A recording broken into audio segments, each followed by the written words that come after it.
All right, we're now here with a very special Afterthoughts. We're going to do a Braid Afterthoughts. We have in the studio Jonathan Blow and David Hellman behind the game. We also have Shawn Elliott here to talk with us, and very special guest Rod Humble to discuss this as well with us, who's runs the Sim franchise essentially, right? Executive producer on all the Sim stuff, working on Sims 3 at the moment, and a bunch of other stuff. And a bunch of other stuff. Cool. Sims Apartment Life launches next week. Excellent. That's my plugging. That's my plugging for today. Get it out the way early. Go buy it. Bye. So the reason we have all of us together is because, I mean, Braid is still very much like kind of a hot topic, as it were, in the industry. Lots of talk about it. I'm sure you guys have talked a lot about it already. But we're going to be trying to give a less traditional Afterthoughts and talk about kind of just some of the stuff Shawn and I have been reading. And also Shawn's written some stuff on it. His blog, Unraveling Braid, talked a bit about the game and the reviews as well. And from what we gathered, like Rod and Jonathan, you guys kind of have mentioned each other several times in your blogs and descriptions of your games. So that's why we kind of got all of us together to chat about this. So, I don't know. We got. Should I just start this off? Like just super casual. I mean, how closely have you guys been following sort of both feedback from players and critics now that the game's out? I spent way more time on the web reading stuff over the past few weeks than is humanly healthy. I don't exactly know why, because it wouldn't change what I'm doing. You know, in a sense, if somebody has a reaction to the game, it's like whether they liked it or not, it's too late. Like, the game is out there. But after working on it for so long, you can't help but just be really interested in, or at least I can't help but be really interested in what's going on now that it's in the world. So I've seen an awful lot of what people have been saying. Were you internally arguing with some of the things that you've read about the game? Oh yeah, I mean, well, arguing with having both a like judgmental getting opinion. online and responding, and then I'm assuming you haven't done that. I mean, if you have, I'd love to hear about it. But also just to yourself, like, you know, as you read a line, you're like, no, you're wrong, or oh, aha, you're onto something. I mean, however you're responding to it to yourself. It was a mixture of all that stuff. I did a little bit of going online and joining in conversations, but I'm trying to be very careful with that and trying to, because, you know, really, my part of the conversation is the game, right? Like, I've put it out there, and it's like other people's part now. And yeah, you know, I've read stuff that I was very interested to read, and some stuff where I'm just like, oh, you totally didn't get it. But, you know, for the most part, keeping that opinion to myself, because yeah, I mean, there's some kind of contract between the creator of something and the people who are buying it or playing it that, you know, by giving it to them, you're saying, okay, you can have this experience with this thing now. And then you can't go then and say, well, yeah, but your experience was wrong. Like, after having told them to play with this thing, right? Like, whatever people got out of the game is valid in some sense. It may not be at all what I intended sometimes, but that's fine. There's that thing with the title screen, which is a cityscape at sunset. And at some point, close to being done with the game, we started to get feedback that people thought it was a city on fire. And I got kind of alarmed, and like a few times I was like, John, we got to do something about this. We got to like put in a sun at least. And John was like, I think it's fine. You know, not worried about it. I was like, well, the letters are fire too. That's going to make people think it's fire. And John was like, fire's good. And so like what we did was I put in a sun that wasn't there previously. As you walk to the right and the screen starts to scroll, you'll see a sun in the back, which is just made of particle objects. We just stuck it back. All right, just stuck it back in there. It's very subtle, and nobody will have noticed. It's there though. So I didn't want it to be without a sun. That seems strange, but really what I think is, if it looks like a city on fire, I mean, it doesn't belong to us anymore. I feel it doesn't belong to me. Now it's for people to look at it and have a reaction. Well, it's interesting though, because going way back into history, one of the original reasons why I liked A Sunset is because it is a little bit fire-like and echoes themes later in the, like, fire is a principal element in the game, right? Right. It wasn't thematically completely contrary to what we were trying to do. Right. Well, and that's what I'm trying to get at is anytime you make something this complicated, like, you just can't plan it all out on paper in the beginning, right? You have your initial idea, and there's a process of pursuing the idea, which will, in this case, took 3.5 years. And over that course, you didn't just create plans for something that materializes. It's more like you're piloting a ship around somewhere, and you just got to make sure that the ship gets to where you wanted it to go. And maybe you didn't even know where it was. Like maybe you're like Columbus trying to discover America or something. Bad example, because he didn't get anywhere near where he thought. But something like that, where you kind of know where you're supposed to go, but you've never been there. So in this case, it's like a lot of, anytime you put this many elements into a game, like story elements and graphical elements and gameplay elements, there's going to be observations that arise that either you or your playtesters will have that are different from what you thought originally. And getting the game to where you're trying to bring it is about deciding whether that's okay or not, because it's inevitable that these things will arise. And then it's like, does this outright conflict with what I wanted to do with this game, in which case we've got to cut it and replace it, or is it okay? And this was one of the things that was okay. I was like, and I might have sounded kind of like blasé or meh about it, but I was just like, it's not incompatible with what I'm thinking about the game that some people. It also would have been way too much work to actually to change it enough that people wouldn't have that thought. So is this that too? Or sorry, go ahead, Rod. I was actually interested in the process, which is I find that working on games, it's best when you sort of go with the grain. You start off with something and you follow it through. And I would contend, and here are the guys who can totally contradict me on air, so that'd be great. But I would contend that Braid, the design of those puzzles, could not have been done if the designer hadn't also been programming it. I cannot imagine sitting down with a piece of paper and saying, okay, all of this is going to work in my head. It seems to me that it was done through process of you sat down and you had a mechanic, and you're like, oh, but wait, now I see this, this, and this, and because you knew the way the code worked, you could work through it. And I think that many times, thank God you're nodding, it would have been really bad if you'd been like, well, no, they were all done in pen and paper, you idiot. But I think often I detect that just because I've seen how designs work, and it's very old school in a way. It's interesting that Sid Meier, who's one of my heroes, I think his best work is when he's programming. I mean, he actually programmed Revolution, I think, which is amazing for a guy who's old school, who's still putting in the work. But I think it shows, like, comes out the other end of like, no, the creative leader here actually understood everything. Yeah, so that actually goes right to what I would think of as a philosophical core of the game, which is that, Braid isn't about showing the player a bunch of tricky puzzles and like, hey, are you smart enough to solve these? Haha, right? And it's not about being difficult in terms of puzzles, right? It's about asking a what-if question. Like, and I'm talking about a small part of the game now. I'm not trying to make an all-encompassing statement about it, but like, what if time behaved in this certain way? Well, let's just program that up and see. And you could maybe think ahead of time and visualize a couple of things that would happen, but a lot of it was just observation. It was like, well, here's this interesting situation that could arise, due to some objects not being rewindable or whatever.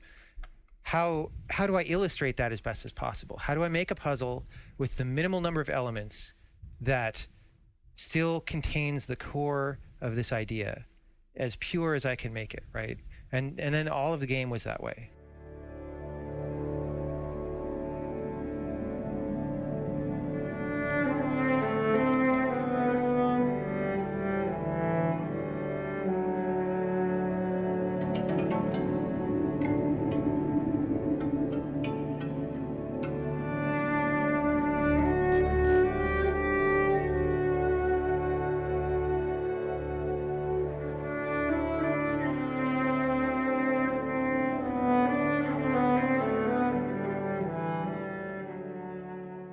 I'm going to make a comparison to comic books, which I tend to do, being a fan of certain comic books.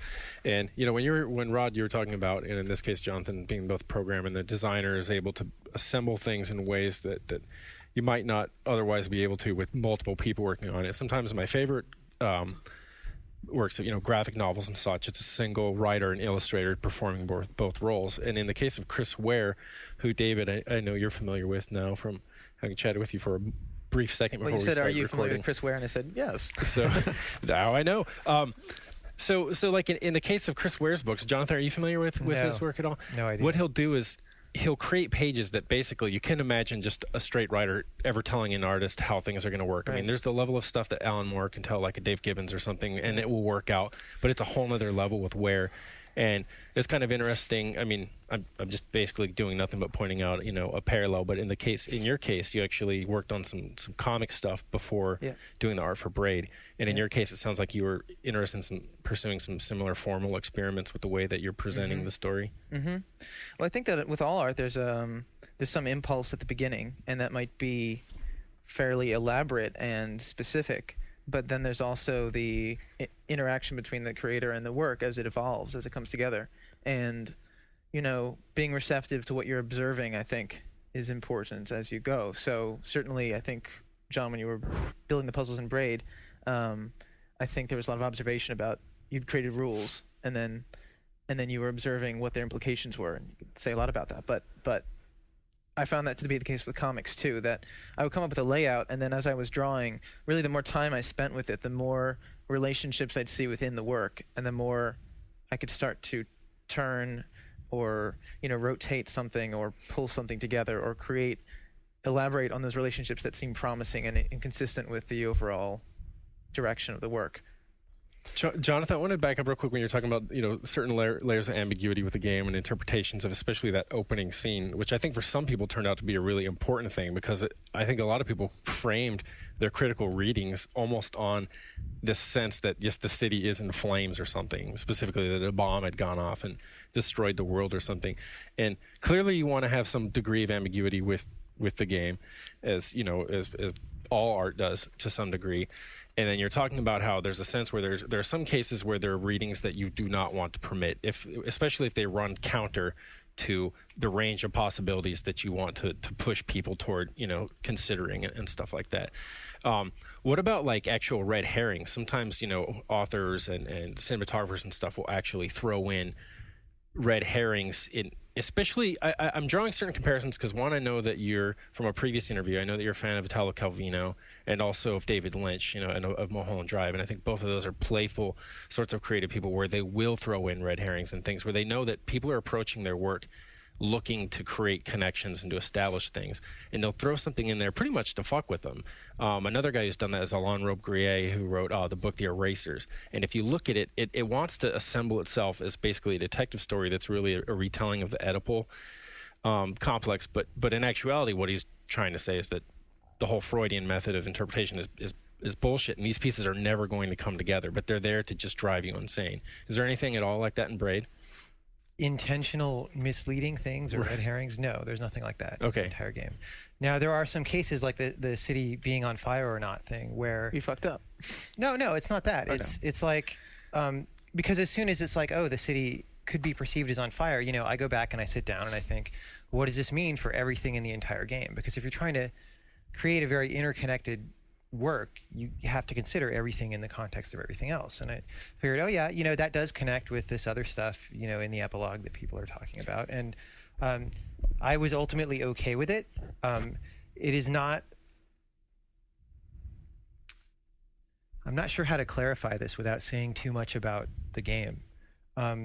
But I will say that if my goal was to somehow lead people toward a strict interpretation of anything, then I would have just done that. I would have just written strict statements like, and then Tim went and he set off the bomb and the city blew up or something, But that's not the story that I wrote. And the story isn't trying to lead people anywhere, even. It's trying to create a space that's a specific kind of space for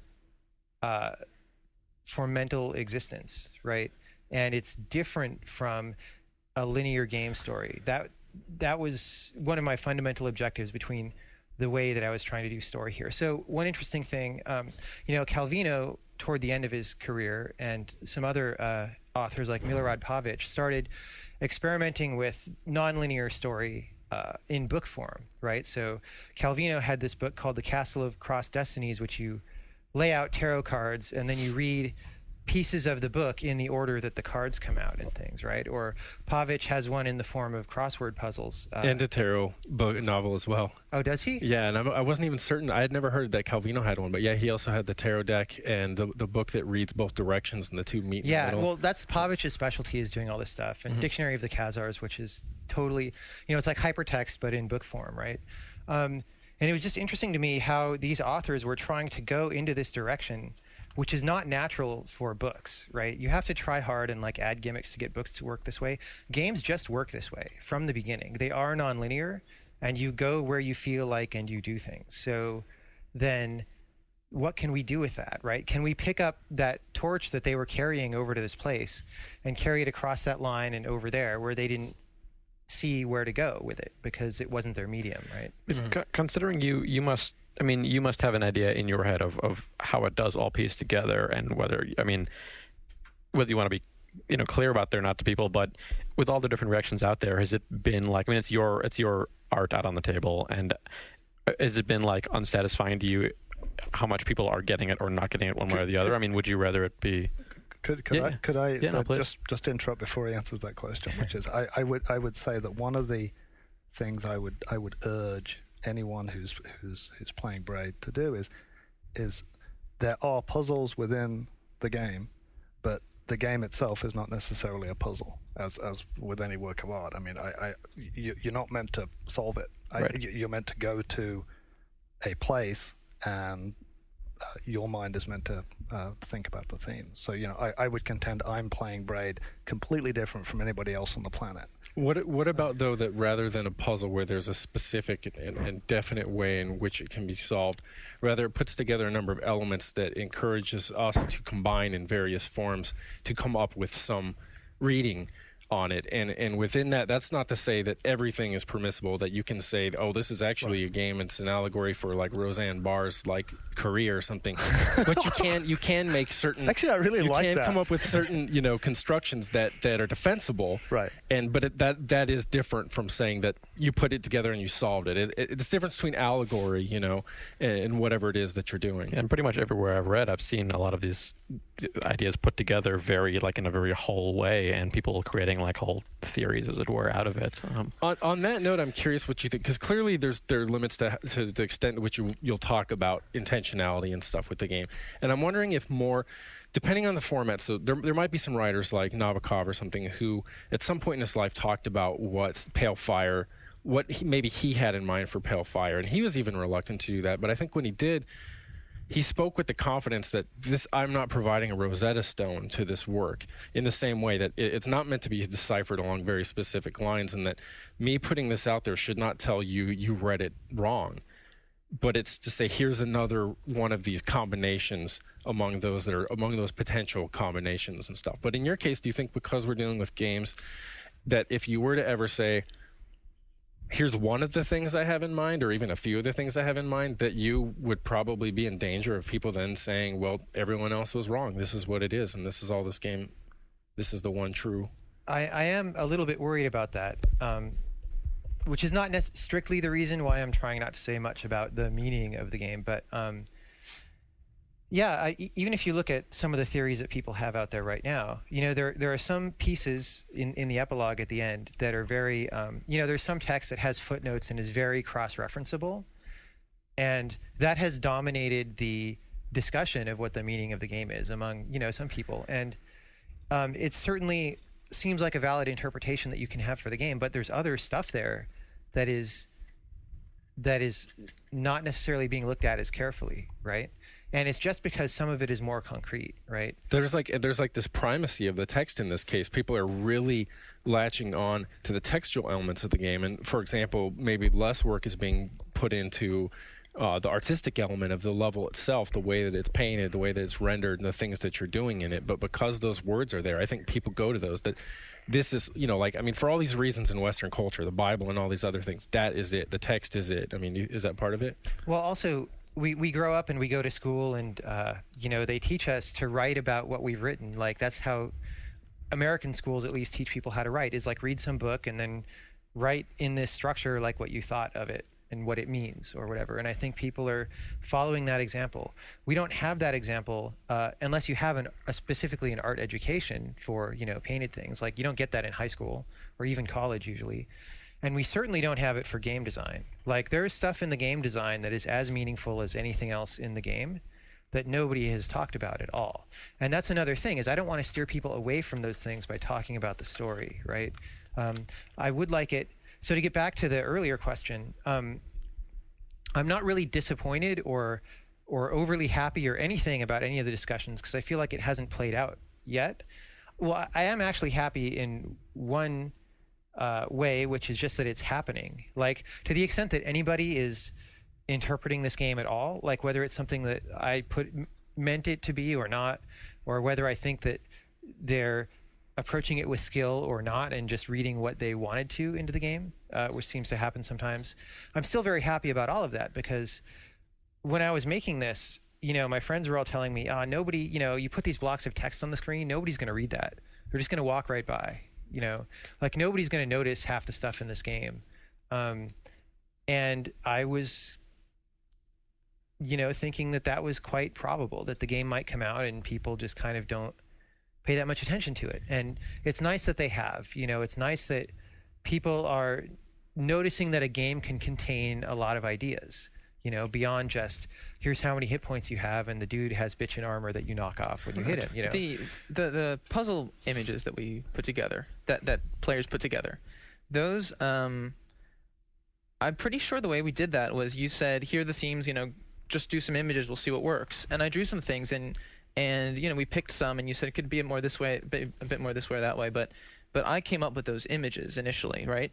Yeah. And I did that never having pieced together, never having solved, like Rod was saying, the puzzle of the game, never having constructed a linear narrative out of all the text fragments. So I contributed to that narrative without ever having solved it or laid it all out in a linear way. So for whatever that's worth, I mean, people can still now take the whole thing, including the drawings I did, and say it all comes out to something, there's a hidden meaning which could be determined.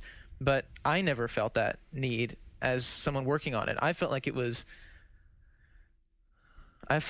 the text, it's all getting at something, and they're meant to sort of commingle, and the way colors sit side by side, and it doesn't have to. So you have things which don't seem to fit together in a way, and people try to reconcile and say, well, one of them is a dream, the other one is real, and that sort of thing. And I just don't need to do that. I don't know. So taking that into consideration, and also building off what Shawn was saying about... Oh, one other thing. I'm sorry. Yeah, go ahead. Yeah, I meant to say this a while ago. There was a different ending, which I won't give away, obviously, John, but there was a different ending before that got cut and replaced. And I think what John said about it was it was too specific, and you were concerned that people would think that was the answer to or do you want to put that in a better way? Yeah, well, so for one thing, yes, it was a very specific, whereas the current epilogue of the game tries to open up conceptually at the end. The earlier epilogue, and we are talking about the epilogue and not the level before that actually has, climax kind of gameplay, right? In this epilogue, it was sort of a recounting of one specific event that still was a little bit of a left turn from what was in the game before that. But I felt like, first of all, I didn't want people to feel like that it was presenting to them an answer. And secondly, though, I didn't feel like it did a good enough job of causing people to re-examine the earlier text in the game.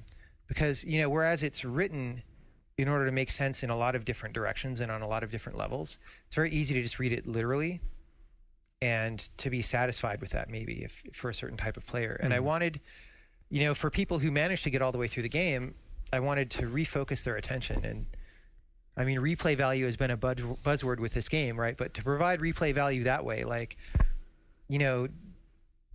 here's a new way to look at what you have gone through and what does that mean?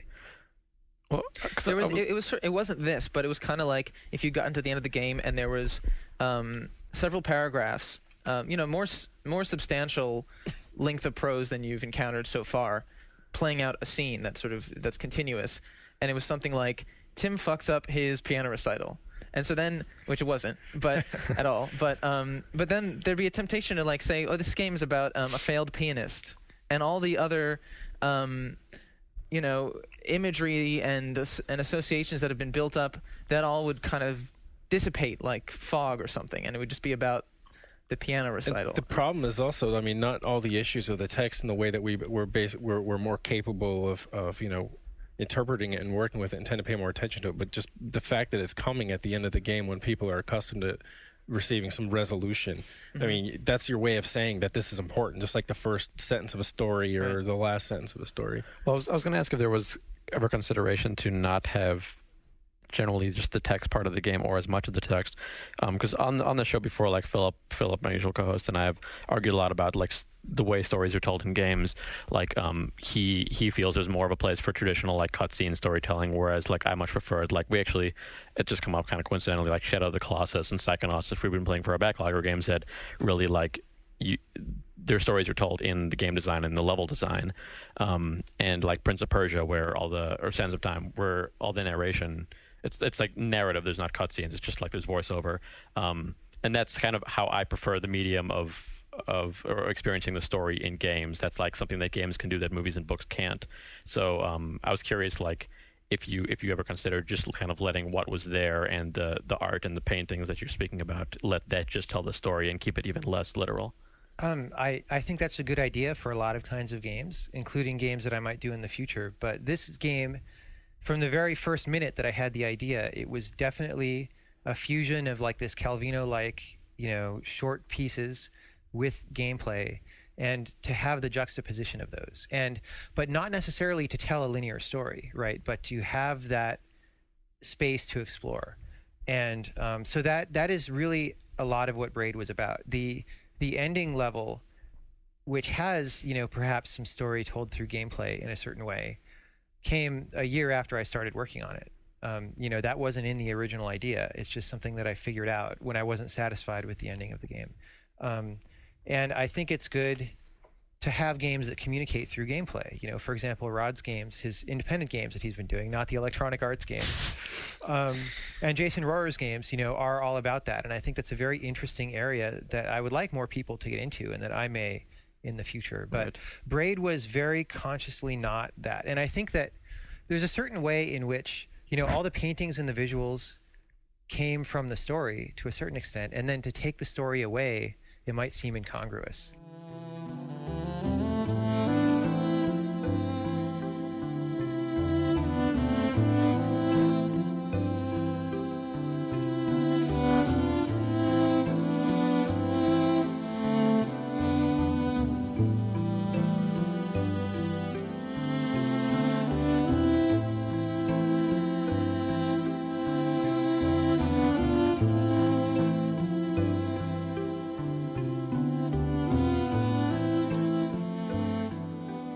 I was going to ask you, Rod, reading about there's a lot of text provided playing your game, The Marriage, like on your site. You kind of reading it feels like you don't like that you have to explain it, but you realize that you do have to explain it. Right. Kind of is what I got from reading it. Yeah. So, actually, John advised me not to. At the time, and then ironically with the next game, Stars Have Half-Moon Bay, he advised me, he was like, "This, I have no idea what's going on, man. You really need to explain this, or go back to the drawing board." Right. But yeah, I mean, the first time out with The Marriage, in fairness, I think that it was so extreme that it was. I didn't want to be one of the. I didn't want people to think that they were being fooled. I think that a lot of the unfortunate rap that a lot of high-end, what is called modern art nowadays has is, well, you could read anything into it, and whatever this guy says, he can't actually back it up. And so I really wanted to point by point go through and just say, here's what I was trying to get into it, and then hopefully, and with Stars I Have Moon Bay, I just pointed at the marriage text and said, look, there's your starting point. But yeah, it was one of those awful moments of, do I just put it out there, or do I explain it? I eventually went for explaining it. I mean, how much of that is due to the audience, though, that we're dealing with people who play games and not people who go to fine art museums traditionally. I'm making a big. Well, I don't think that there's any established body of critics out there actually who would get out of. I really think that games are the most exciting and the most cutting edge art form in the world right now. I think they're the most important art form in the world, and I happily stand by that and take my knocks for it. So I think that in the glorious future. I think that a lot of people will look back at Braid and reinterpret it. I mean, the way I interpret it is possibly more lopsided just because of my interests. But I look at it almost the majority is from the game mechanics, and then the art just because I have an interest in painting, right. And then the storyline I take as pointers. So when I play Braid. I'm interested in how the lens of time impacts my moral choices, and it's for me, it's a game about the lens of time with the human condition. God, that sounds pretentious, but I actually mean it, and so yeah, I come from a different angle. But I think there isn't like a really developed literacy about seeing game rules as expressive, and I think that's what the marriage was trying to isolate. Yeah. And I was playing it today and a couple days ago to prepare for this. But it's and I'd played it, of course, before, but I wanted to refresh my impression of it. And I sort of knew enough about it, but I didn't read your explanation. I went back and tried to pretend I was starting over. And I just started writing down everything I observed about the behavior of the things in the game. Like, okay, there are two squares, one is pink, one is blue. They're moving towards each other horizontally. When they touch, the pink one gets bigger, the blue one gets smaller and fades a little bit. Right. And then there are these dots. And I just started making a list of everything. And I felt like I was starting to discover what the game was. And I noticed that the game would end very easily if I didn't pay attention to what was happening. And I didn't want it to end. So as I played it, I found myself. I realized that it would end if either of the squares disappeared, and there were conditions to keep both squares present, alive, or whatever. And so my activity started to be tending to the needs of both squares, and I had to realize how each square, sometimes their needs would conflict with the needs of the other. And so that, I think, is already. I think that's like the heart of it to me. You're already there when you get that. Yeah. Even before you start thinking, well, one of the squares is blue and one is pink, and what does that sort of represent, and all that stuff. There's something similar in the description you just gave of marriage that reminds me of how I experience Braid. And one is that when you're writing down the relationships and really making a mental effort to chart how this game is functioning, that almost seems contrary to me in a way than how I understand. I think that the sense I got was that you would like people to play marriage, just interact with it and feel or to intuit what is happening. That the moment you start and you turn this marital relationship or this partnership into something that's like a logic problem and with a truth tree involved, you're getting away from the sense of emotion that you probably want to convey. And then something, we'll sort of prefacing after you respond, we'll talk about Braid and how I also responded to the puzzle aspect of that. Although in that case, I assume it was deliberate. Well, you're both right in that. I think that there's a big learning curve to get to of I have to interpret this thing via mechanics. So I actually do think it's helpful to go in and go, well, okay, I'm not used to this because most mediums don't do that. But beyond that, once it's like, okay, I understand how I'm meant to interpret it, then I would hope people would let go a little bit. Right. And just start to really enjoy it. The danger for me seems like, if you look at some old paintings where there's traditionally, there's almost the equivalent of the Rosetta Stone where it's provided where maybe with like a Bruegel or something where this represents this, this represents this, and you'll see like this, 126 items each that correlate to something that's been circled on a reprint of the painting. And when it gets to that, it's like, then the whole beauty of it being art in the first place is lost. It seems like, I don't know, I would appreciate more the marriage and I'm not saying I didn't, if I play it and I immediately feel it in the sense that when people like immediately construct their own metaphor, something happening in their life, and then they create some very meaningful and private connection that helps explain and understand something, some other element of their life. No, I don't know how much of it is the ramp up versus enjoying it, but I would. Eric Zimmerman wrote an email to us a while back, which is he's got a friend in who's an art curator, and Eric's very much of the view that, hey, a work should be able to be understood without all of this explanation and all this stuff. I'm not, actually, but he mentioned that to his art curator friend. His art curator friend said, at the top level of every form of human knowledge, from physics and science and literature, you have to work at it, and you have to understand what's gone before. Why would you assume that art is any different? And I know that was a really good answer, which is, you know what? Yeah, there's some art you're going to approach and you're going to be like, I'm going to need a lot of help to get to a level where I can just start to appreciate it and enjoy it. I think that the marriage, because it was so new, is just one of those, which is you're just not used to seeing what I meant to be like interpreting, like interactions. What the hell is that? You know? Did you test it by ever, say, renaming it the corporate merger and presenting it to friends and family under that name? No, it had a title. It was what it was from day one, and I was oddly enough, non-gamers had less of a problem with it than gamers. Like it immediately went to, the first emails I got were from sites of, I don't know if you know this, but there are lots of actual sites which are they're membership only, but they deal with women who are having problems with their marriage and marriage guidance sites, and they were the first emails I got, which was, this helped me get it.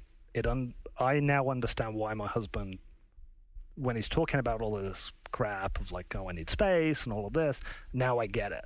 I was just like blown away that that's pretty good. That the non-gamers immediately were like, well, of course, why would you assume otherwise that this isn't a problem? And a gamer with the gamer's literacy is looking at, how do I win? Yeah. How do I mean, all the expectations that we have, and in this case, the baggage that we have. Right. But you called it the marriage, and you made the squares pink and blue, which is like a little push. It's like, off you go. Yeah. And I think in Braid, there's something similar happening.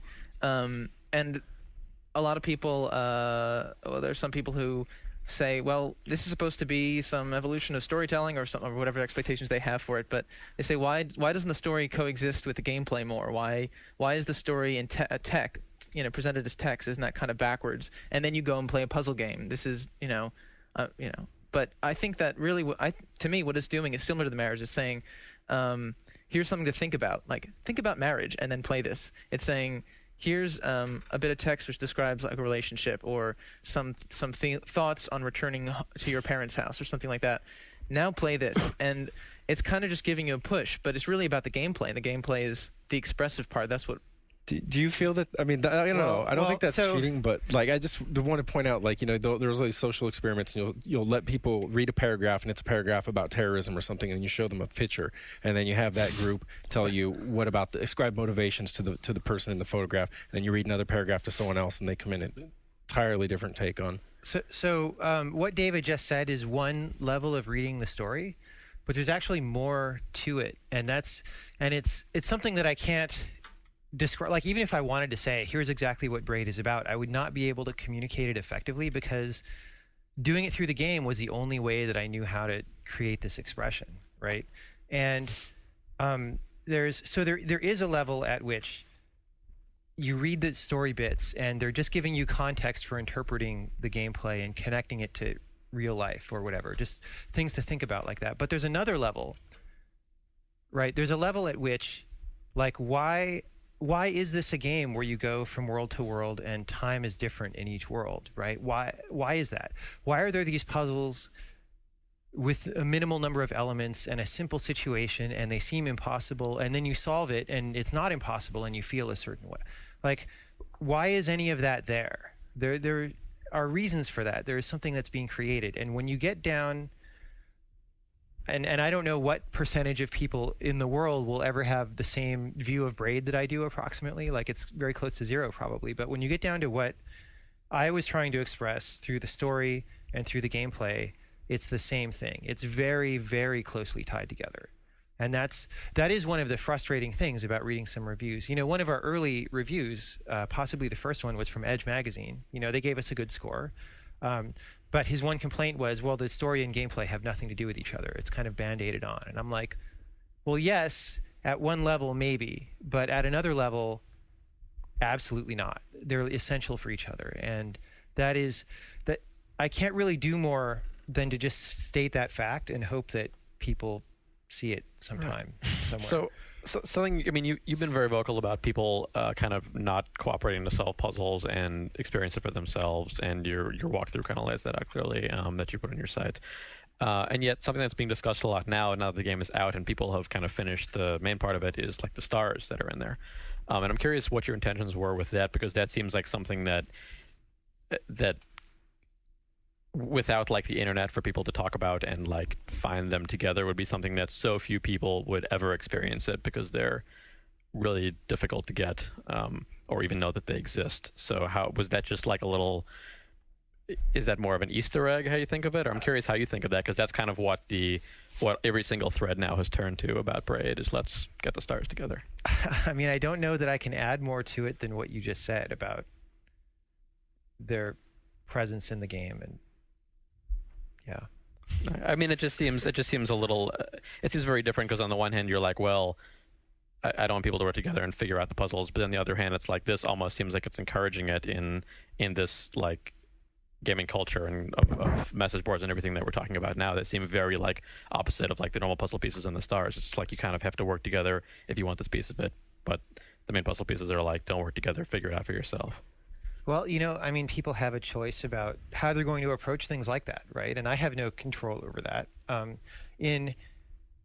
You know, obviously in a day where there is the internet and people can tell each other things, they will. And, you know, even the regular puzzle pieces, which are not that hard in the grand scheme of things to get, there's already YouTube walkthroughs of the entire game, you know, by several people doing things in a few different ways. And I just hope that people don't go look those up, you know?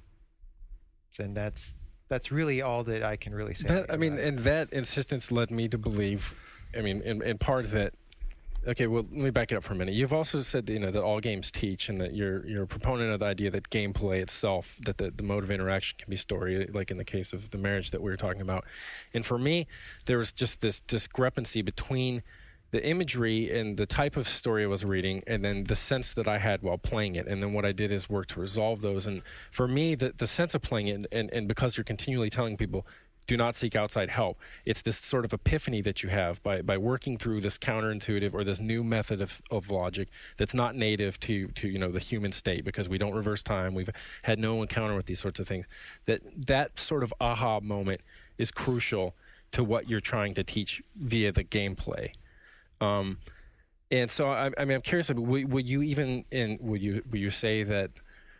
I mean, there are certain things that I want the gameplay to communicate. I mean, or is that also beyond where you're comfortable? No, there are definitely. You know, I was saying earlier that Braid is not a Jason Rohrer or a Rod Humble game, but it does have elements in common with those things. You know, when I set up those puzzles, simultaneously, when I was designing those puzzles, it was a process of discovery, right? Of laying out these rules and exploring them, and then picking things to illustrate. But in that process of choosing things to illustrate, there was also a very creative process, right? I wasn't just discovering things, right? I was putting them into a certain shape and putting them out there. And if I just do that arbitrarily, then that's not as careful of a construction or as meaningful of a construction as if I do a good job of choosing to make this puzzle the way it is for a reason, you know. So to the extent that my ability permitted me, you know, I put as much meaning into the various puzzles as I could. And you know, I don't want to get into talking about specific puzzles, but certainly some of them more than others, simply because their particular form was more conducive to doing certain things. But so, you know, the game of Braid most of the time doesn't try to block the player's progress, right? You can walk right past a puzzle and come back to it later and things. There's a couple of places where that's not true, and one of them is the first puzzle in World 3, which is you go down into a pit and there's a key down there, and It's a very simple level, but until you've solved that, you can't progress in the game. There's a gate right there. You just can't go past it. You can't see anything new. That was very intentional because there's something important in that puzzle that I wanted to happen, right? Because Braid isn't about, there's not very many enemies in the game. There's not very much action platforming because there wasn't really a point behind doing that, I felt. If you do the walkthroughs or you read the solution to a puzzle and then you follow it, then you just get the action platforming, which is not important. What's important is what goes on in your head while you're figuring out these puzzles. And if you skip that, then you're not really playing the game. You're playing a much worse version of the game. And that's why I encourage people not to seek outside help. At the same time, I only do that in interviews and on forums. I didn't ever put in the game, don't do that, because, I don't, that's a line that I wasn't willing to cross, right? So I actually, when you talked about boss fights, that was the, I'll try not to spoil it, but there's a boss fight which the boss is not reversible. And that was actually the point where I went back to the beginning of the game and started replaying it, because and this is by no means a standard interpretation. This is just me really getting a lot out of the game, and I wouldn't have if I'd just been following walkthroughs. It occurred to me, it's like, well, wait a minute, if you have complete control over time and you can go back and forth, and I started to think about all these little creatures, the enemies, and they actually look nice, and I started to feel like, well, wait a minute, I've used so many of these creatures just to advance through the game, and now I've just hit one very big one that I can't bring back. And it occurred to me that I kind of had this responsibility to go through as many of the levels as I could without harming any creature, and just getting through and just having me go through the level without them ever getting hurt. Right.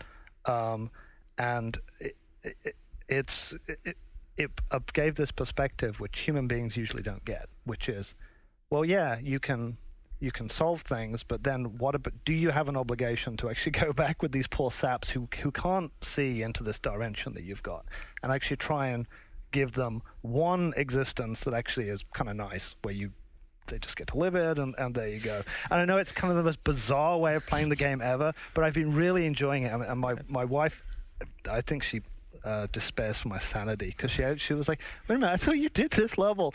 And I just explained it to her that I felt I had an obligation to the monsters to go through and give them a life. She was like, but aren't they reset, like, on the level?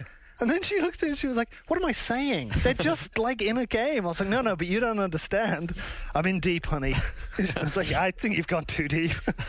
But anyway, that's what I'm doing right now, is seeing if I can do it. There's one level I cannot figure out. I mean, some of them just get catapulted to death anyway. But there's one I cannot figure out. I'm desperately You can trying save them, Rod. You can save them. I'm trying to play it as ethically as I can. What if there was an ethical God, who went through our lives afterwards and was like, you know what? And that way you could say there's this version of reality where everything bad that happened makes sense, because there's the follow-up is they're going to try and do the right thing. I am totally mad. You had just posted, Jonathan, on your blog recently an interview with Paul Artz from 2007 that just went up. And in that you'd spoken about Rod's The Marriage as an example of innovation happening as a result of intent, and that went a lot into the talk that you gave there and at IGS. And I was curious, Rod, like how that is for you working on your own independent games and working on The Sims as well, two very different things in terms of how you approach innovation in those, and just kind of what you thought about that. So for me, I just draw a hard line, which is my day job. I'm head of the Sim Studio, and it's about 365 people now. And my job is to make entertainment and make as many people around the world as happy as possible, so they'll buy the games. And my work at home is incredibly selfish. I really, really want to do this, and I don't care if nobody likes it. Actually, I'm making it for an ideal audience. Right. That somebody would say, I really, really appreciate that. Now, some people can mix those two. Actually, I think these guys can mix it. I can't. I'm just not good enough. And with that many people and that many dollars riding on it, I don't want to be the guy who walks into the layoff meeting and says, you 50 guys, you're out of a job because that game about what it would be like to make the ethical choices of a fish. It didn't sell. I thought it was, but it didn't sell, and you're all out of here. So I can't be that guy. But does that mean you get no creative fulfillment from doing The Sims? Oh no, plenty. So then what is that thing that you're saying you're pushing to the side? It is the things that I know a large audience will hate. Okay. Because there are many things you can do creatively, and many things you can do that you think, I think this will resonate with a large audience, and quite often innovation does that. But there are some things where I just know that I am making a decision here where I am deliberately limiting the audience, and it's kind of like there's you can go camping on the side of a mountain, and the low hills, you can have lots of people there. But the higher up you get, the more uncomfortable it gets. But it's a great view. But you're not going to stay there very long. And sometimes you want to make a game that is really on a crag overlooking, like it's cold. And you're like, yeah, I want to go there. But it's only got room for a few people. And hardly anybody's going to go there, But so that kind of makes sense, or is that utter wank? No, that's all right. Yeah, as you said, deliberately limiting the audience. There are choices like that in Braid as well. There are puzzles in there where I knew this is going to frustrate some people. Somebody's going to write a review where they say that some of the puzzles are brute force trial and error because they didn't get all the way down to the crystal core of this one. That's not very accessible, but some people are going to get it and it'll provide extra depth. And I just knew that and I left it in there. It probably cost a Metacritic point or something, right? But even aside from the score thing, though, like say, that would describe me, but I wouldn't go I'm glad I didn't review the game, so I don't have to be involved in that whole element of it. But rather what it did was that was the period, the full stop for my continuing to play the game. And I've heard this repeated over and over again now, talking to fellows that write about games as well. And it, for better or worse, I respect that that's what you wanted to do. But it's more of a matter of it seems like that's always there. I don't want to use just the word fun. It's not a matter of the game has to be fun all the time or engaging or whatever else, but it has to be sticky enough so that we want to continue to experience it. And maybe it's like a part where, like with Joyce or something, when he got to Finnegan's Wake, where there are parts where he lost some of the goodwill from the people that had followed his previous works and absolutely loved it, and say, well, this is maybe just too much work. I didn't assume that brute force was necessary, but I said, if say, for example, I were taking the math portion of an SAT and I was going through a series of questions, and finally I get to one and I know there's an elegant answer for this, but I'm just not interested for whatever reason, and whatever it says about me, I'm not interested in solving this one at this time, and that's kind of what happened. So yeah. Well, I feel that with normal games a lot of the time, like there'll be some kind of action game or whatever, and it's like, if I was better, if I was a little faster, I could jump over this thing and get under this door, or if I leveled up my guys more, I would win the battle, but I'm just not that interested, right? And it's just, I've played enough of those games or whatever, and that game's not for me. And so with that kind of puzzle, it's like I realize when that's in there, some people aren't going to like it as much. But if I make a game that everybody's going to like, then that's an Electronic Arts game. And then I'm just making an EA game with a small budget, and so it's going to be a sucky EA game. Like, I don't want to do that, right? I want to make a good. Can we pick another example? Because Activision Blizzard. There game. we go. There you go. Yeah. So EA games are of fine quality. No. What I'm saying is, I can't compete with EA on 1/100th of their budget or whatever. That's my point. So. But I would also say that I choose it's not to go hard. a different direction, and so when I make a game that not everybody is interested in, like it shrinks this way, then the people who like it might like it more. And that's what I was aiming at, is deeper appreciation among a certain audience, and not, the guys who play Madden may not be interested in this game because they're looking for a very different kind of game experience. And I that's totally cool. appreciate that. Totally fun. I've had that. I've been on the other side of that equation for so many games where it's like I liked Stalker, I think, more than some people, and I compared EA is always like the poster child for this stuff, but it shouldn't be, because I mean, I think there's something to be said for it. But I was like, Number one, their baby. policy is like no gamer left behind. But then when you're the gamer that's not left behind, you feel like I made it by my own strength. I mean, you feel like you identify with that game more, and you just like, if you're, I mean, even, when you start reading and you're in high school or something, you're like, yeah, I read all of In Search of Lost Time. I'm like one of the 2 people in my whole school to do that. I mean, just even the fact that you did it helps you appreciate it even more because you've invested in it and whatnot. I mean, I would say also that that Braid is it's giving you the ability to remove the twitch factor from the platformer genre, which is a huge gift. It's saying, look, what would it be like if all of those games you've enjoyed? We haven't talked about it enough, but one of the things I love about it is all of the little nods to that genre that it deconstructs all the way through, and then puts it all together. Right. And it would say, what would it be like if you didn't have to worry about that frustrating, I missed that jump, because you can just rewind and do it. And then it says, but see, here's another problem that would have. And I have to say, my absolute favorite part of the game from a crowd-pleasing perspective, I just loved it, was the and I mean this in a non-copyright way, but the Donkey Kong deconstruction. Right. I just loved that. It was like, I'm going right. I mean, it was just, and the moment I figured it out was another one of those, like, lovely. I think I would have really deprived myself of a big amount of the game if I just had that spoiled. Right.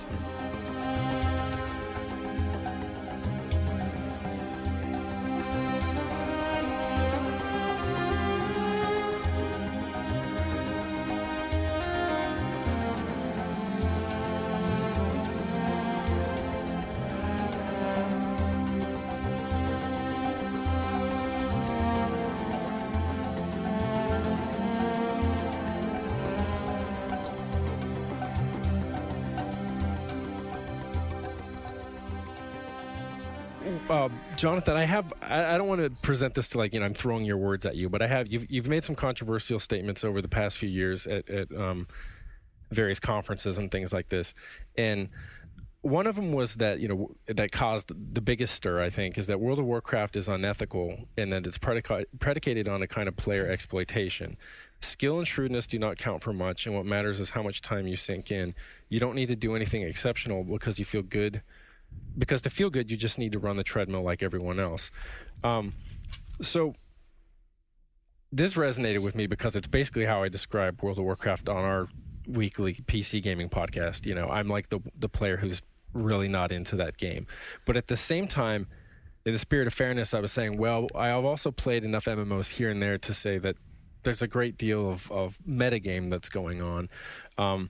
So first of all, I guess I should like ask you to sort of explain your position and that take on World of Warcraft and MMOs in general before we get into the... Sure. A lot of people summarize it like what you just said, and that's not... Like, I wouldn't claim that the game itself as an object is somehow unethical because it's just a game, right? But my position is that when designers sit down to make that game or any of the many games like that their design process is unethical.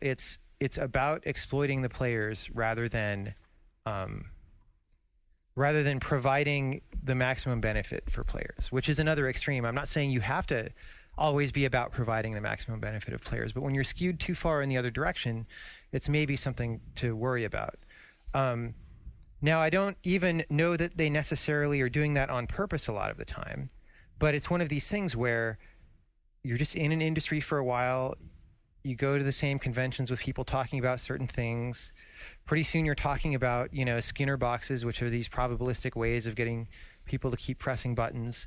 And you don't sit back and look at the grand picture of what you're making and think, is this really a good thing to do? And that's what I'm trying to cause people to do, through statements and lectures like that, is to sit back and say, rather than just running blindly along this course of game design that we're pursuing, why don't we step back and look at what we're actually doing and question whether we actually want to be doing this? And then the part about the later part of that quote about, running the treadmill and all that was a little bit of a separate point, which is that it's related, but which is that, games always teach things, always. And possibly they teach things better than other media because they're interactive, because you're engaged in what's happening. So we ought to think about what they're teaching, right? And those were some examples of what I feel like when I'm playing an MMO like that, of what I feel like the game is communicating to me. Not even necessarily explicitly. Like, some of the things I said were, oh, well, you're just a guy who, I don't remember the exact wording, but you have nothing better to do with your time than like level this guy up and get imaginary weapons or whatever. That's not something that the designers sat down and said, we're putting this message in the game.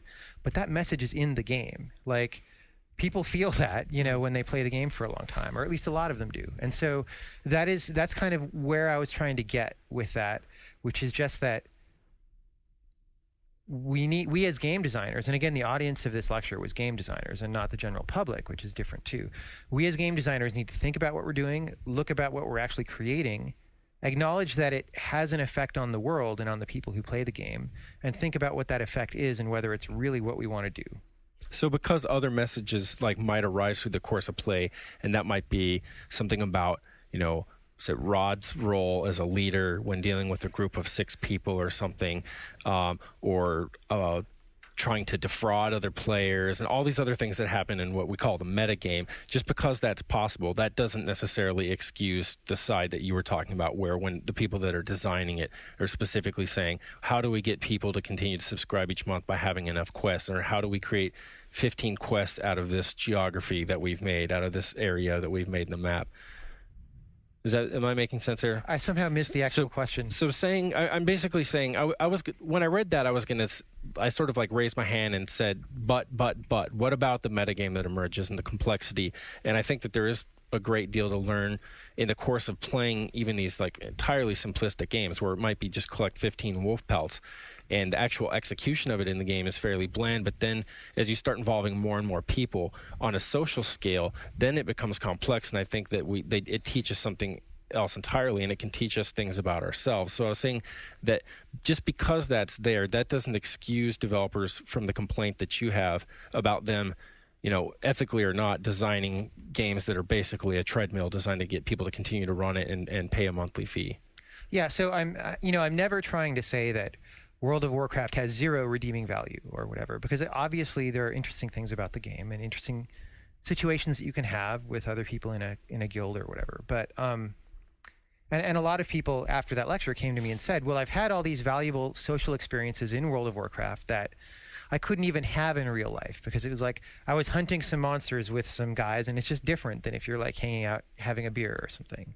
And I think that all that's true, but and my opinion about that, and the reason why I don't play MMOs, is that there's an efficiency question, right? For some amount of social interaction that you can have, how many hours of World of Warcraft does it take to give you, if there was some measurement of social interaction, like I don't know what the units of that measurement would be, but to get 1 unit of that in like real life at a party, how long does it take playing World of Warcraft, for example? And I think it's way longer. It's like 10 hours of World of Warcraft lowest for grade 1 minute. coal. It's like the lowest grade coal that's possible. Well, where you've got exactly, because you're sitting and if you think about what a massive improvement WoW is on something like EverQuest, where it was like, how dare you, sir? No, like EverQuest, you would go and you would like fight one monster with your friends, and then you have to meditate for 5 minutes to get your hit points back. Fine game. So, yeah, but I used to work at Sony Online. Yeah, there you go.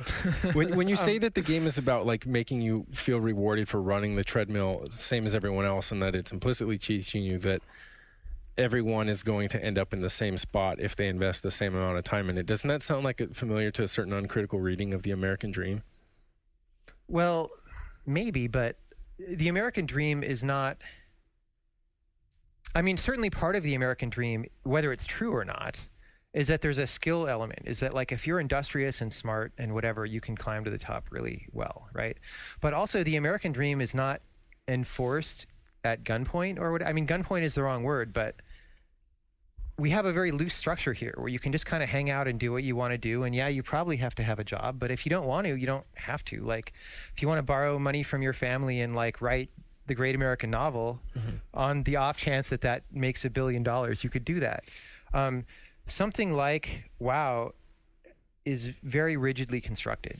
There are certain things that you have to do to get through the game. And you can't even, you can't use equipment that's too high a level for you, right? So even if you were really smart and clever about getting things, you couldn't use it effectively because that's a game design thing put in to prevent people from taking in a first level character and have them power, things like that. I mean, I don't know, like World of Warcraft, and I don't mean to keep picking on WoW, because like all MMOs, they're pretty much copies of each other. They're all pretty much copies of EverQuest, by the way, which was a copy of Daiku Mud with graphics. But they're all about a specific thing, and the game design is tailored around that specific thing. It's about creating a path that you travel, right, through the leveling scheme, and about providing possibly some degrees of freedom in there so you can pick what class you are, or whatever. But it's pretty much mapped out.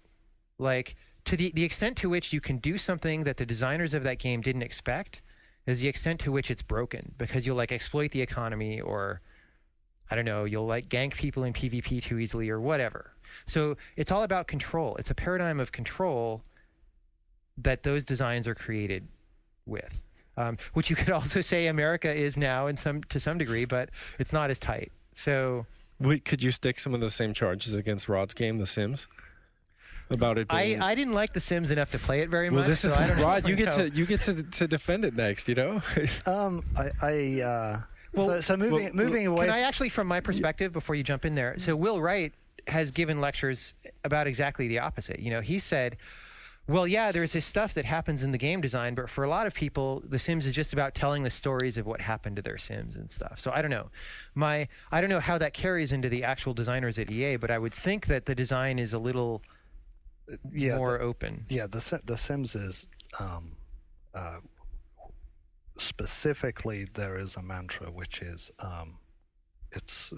I know many players don't regard it this way, but this is how we think of it, which is it is a creativity tool. So there is no you can totally opt out in The Sims, and even more so in The Sims 3. I mean, I happened to be playing it today, where I moved into a house, and the first thing I did was basically squat in the old people's house who live across the street, and just walked over and started using their shower and stuff until they started trying to get rid of me. And I'm playing a criminal, so I'm just starting to take their stuff. And so you can no, you don't have to get on the treadmill. But that wasn't always the case, right? I mean, my understanding of the Xbox game was that you have very specific goals, and that's to, you're much as in WoW, you're going to level up and eventually become the so-and-so level 70 with the big bad sword. You're going to be someone who's got the big house, and you have a jacuzzi, and you've got all these. Certainly not with the core design. Okay, maybe that could totally be an unfair version. characterization. Right. Like I said, I mean, without going to specific games, though, I do think that there are two elements. One is the amount of time you spend playing a game versus the time you spend thinking about a game. And I think there are two categories of games. And one is, look, you just want to relax and you want to have something you're very used to. So, for example, for me, Puzzle Quest, I have put I don't know how many hours into Puzzle Quest, and I'm playing the expansion now, and I'm playing the whole game again. That is absolutely, for me, a relaxing thing to do. Mm-hmm. I'm not going to think about it for 2 seconds when I'm not playing it. But do you read the story when you play? No, I skip straight through it, right back to doing the puzzles. So I think that is a way a lot of people relax, and I think that on the other hand, you have games where the whole point is you're meant to spend more time thinking about it than playing it, and I think there's room for both. And the other category that John was talking about, and I do think it's true, is I think game designers, we take ourselves less seriously than the rest of the world does, and probably less seriously than the medium deserves. So pick any Western democracy, and I can show you a law being passed about computer games or video games. The world thinks we're important. I think game designers and journalists within games, we're like, well, what's the big deal? It's a game. We get it. And I think that there is, in many ways, people outside of our medium regarded as much more powerful than we do inside. And I think they have a point. I mean, I keep on pointing back to the Pope did one of his statements, and it was about video games, and it was unfortunate that it kind of got dismissed by gamers as, you know, shut up, you idiot. But it was actually a well thought out statement, which was, you guys, when you're making an art form, you should think about, it shouldn't be nihilistic, and you should think about the consequences of each statement. He was like, go ahead and make games of whatever subject, but at least think through what are you saying about it. And I thought it was a very nuanced post. I mean, that could be something your CEO could tell you, and I think you would look at it in a positive light, right? Yeah. And say you had a big staff meeting and says, think about what is the Sims teaching, you know? Yeah. Well, the Pope says it. Well, I mean, with The Sims, we you know, I'm not trying to be holier than thou, but very much there are some things that we deliberately pick a direction because we want to send a particular message, and they're just that we think is the right thing to do. Another comment, Jonathan, from and forgive me for not having the exact sources for the various times you spoke this year, but you were talking about BioShock, and especially in the context of dissonance between the message of the interactive part of the game and the message of the story as it's being presented to you. And you said that from the gameplay side of things, that the game's teaching you to shoot everything you see without warning and from as far away as possible. And you said that the designers of the game are trying to manipulate your emotions in a clumsy way. And that one was also weird to me, because it could be because maybe my reading of Braid is incorrect or untenable, but I see a lot of similarities between BioShock and Braid in that, for me, I mean, BioShock contains a critique of its own limitations, which is to say that, yes, the game itself acknowledges that it's teaching you to shoot everything, and because the whole spoiler alert for those that are listening and haven't completed BioShock, that you are a puppet of Atlas in the same way that as the player we're the puppet of the game designer. And so while the game doesn't right here, the game's not like alleviating that dissonance, but it's actually leveraging it to make a point about gaming, and in some respects I kind of got that out of Braid, because maybe in my personal take I saw this, I felt this very like logical and clinical approach to the puzzles, and in another time I compared it to the sense of like when you've got a physicist or something, we always hear about these things that they're doing and how unnatural they are to the human mind, and how so few people are able to grasp them, and they're forced to think in this other way. I felt more that the game was encouraging me to think and feel along those lines, whereas elsewhere I'm hearing everyone say this is such an emotional story, it's about love and all these other things, and I was thinking that that the game ultimately plays that dissonance against itself deliberately to say that this character, and again, I mean, not putting words in your mouth, this is my take on it, it's this character Tim in it. I mean, this is almost his shortcoming. This is a person who thinks of the world in this way, and then as a gamer, we're in that same mindset, and all this other, we're missing some of the finer shades of the emotion stuff. So just, if that makes any sense, I saw similarity between BioShock and Braid. Well, to me, so in Braid, there's a lot of very deliberate contrast and juxtaposition, right? Because I feel like if you ever just do one thing, you end up with a very harmonious object, but it's also maybe too simple to be interesting, right? And this applies at all sorts of levels, like not even a story versus gameplay level, but if you start out and you have some puzzle with some music, or like you have a background and then some music and then some character animations, right? If they are all exactly of the same mood, then you get something that works together very well, but it's not very deep, right? If my guy's running along outdoors and it's a little happy Mario song, everything is redundantly restating what the other channels of communication have, right? The animation is saying the same thing as the music, which is saying the same thing. And it does build a stronger experience, but for me, what makes a more interesting work is to have each layer add, right? Which is one of the reasons why we approached the paintings in Braid the way that we did, is it was a very clear decision. These aren't going to restate the story. These aren't an illustration of the words that you read in the beginning of the world. They're not an illustration of a scene in any particular puzzle. It's what that world is about, but adding new meaning and interest with itself, right? And so Braid is designed that way. Like every element is not, it's not supposed to conflict, but it's supposed to not be redundant. It's a different note. It's supposed to, it's supposed to add.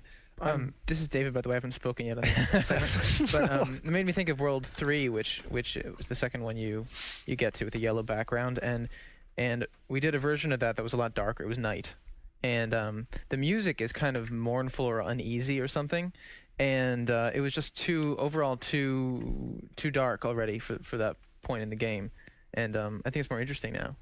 This yellow sort of magical forest setting, but the music makes you a little bit unsure what you're getting into. Right, but then going back to the BioShock example, what I felt about BioShock was that it wasn't that kind of juxtaposition in all. Like there are definitely some cases where it is, but there are some things in that game that seem like outright conflicts. And I actually, so those quotes that you gave are from a Montreal lecture about a year ago. I actually gave a new lecture a couple of weeks ago that just focused on that subject of conflict and tried to clarify, what I mean about that and like how we might approach that as game designers. But so the thing, the lecture that those quotes are from went on in great detail about one or two of the things that I find really a little disturbing about BioShock, like the way it's put forth. So there's this Randian objectivism, like setting to the, I don't know what you would call it. Like the overarching theme is about that, right? And about choice versus, I don't know. I won't try to explain what altruism BioShock is about. and self-serving behavior. But that's what I want to get into, right? So the whole Big Daddy versus Little Sister question is about altruism versus selfishness, right? Ostensibly.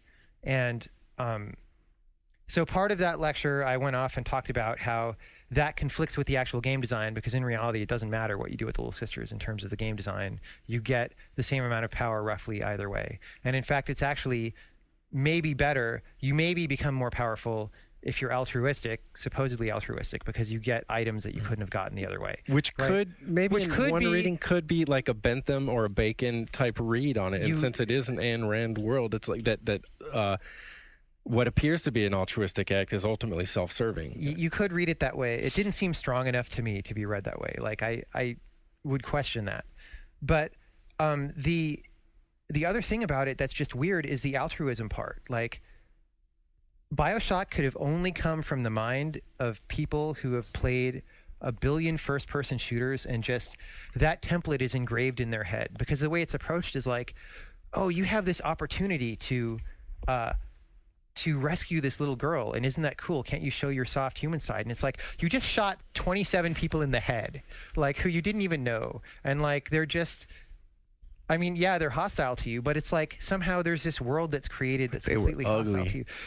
Yes. I felt that way too when I first played it. That I felt like I was being welcomed into this world where there was a lot, it was something happen to these people down here and so forth. And you get down there, and after you encounter a couple people, you realize they're all antagonists. They're all just to be eliminated, and then you move on. And then there's one instance where you're expected to apply a different human feeling, and you're supposed to know to do it in that one instance, but not to have that sense anywhere else. And so the question that I raised in that lecture is that the rhetoric of the game design there seems to be that the Little Sisters are worth something as humans, and nobody else in the game is. Even the people who are, like, there are people who aren't like totally freaked out on the drugs, right?